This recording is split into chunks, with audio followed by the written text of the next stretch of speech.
So the first technique we want to discuss is partial correlation. Partial R is used to determine the strength of a relationship while controlling for the effects of other variables. So at the bivariate level, we may have a correlation that says Pearson's R is equal to 0.33 for an independent and a dependent variable. But once we control for a third, fourth, and fifth variable, that particular correlation may change. It can increase, stay the same, or decrease.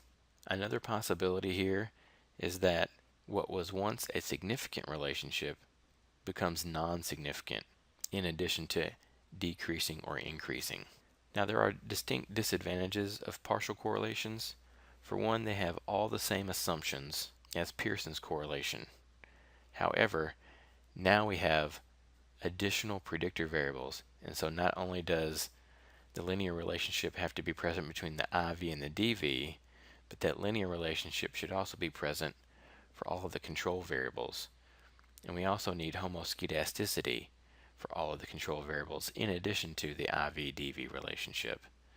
So adding more variables adds more complexity to the assumptions that have to be met. And while it's nice to think about determining what's the real relationship between an IV and a DV, it doesn't replace causal logic. This is only using data that typically exist in a snapshot. So we can't determine time order, but we can rule out rival causal factors in a statistically controlled way if we believe we have all the rival causal factors accounted for. So we can establish an association, but we really can't establish time order. But we can rule out those rival causal factors if they're known to us and we put them in our partial correlation model. So here's an example.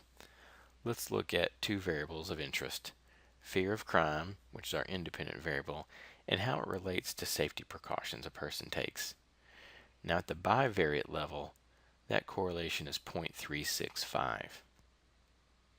Now if we also look at a third variable, general anxiety, it's easy to see that someone who is generally anxious may be more fearful of crime and may also engage in precautionary behavior.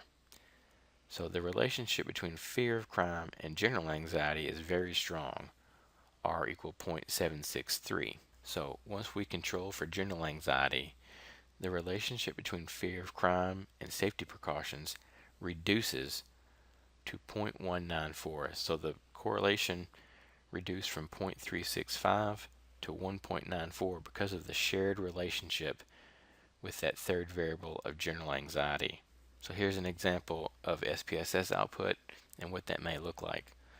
So notice we have general safety precautions, which is our dependent variable, the NCS walking fear scale, which is our fear of crime variable, and walking anxiety scale, which is just a measure of general anxiety. So notice how general safety precautions is significantly correlated with both fear and general anxiety. But we're really only interested in evaluating the fear and safety precautions relationship. So we need to account for this third variable. And we go to the bottom portion of the output where it lists the control variable as walking anxiety scale, and we can see the correlation between the fear variable and the safety precautions. It was reduced from at the top 0.365. That's a positive correlation that was significant.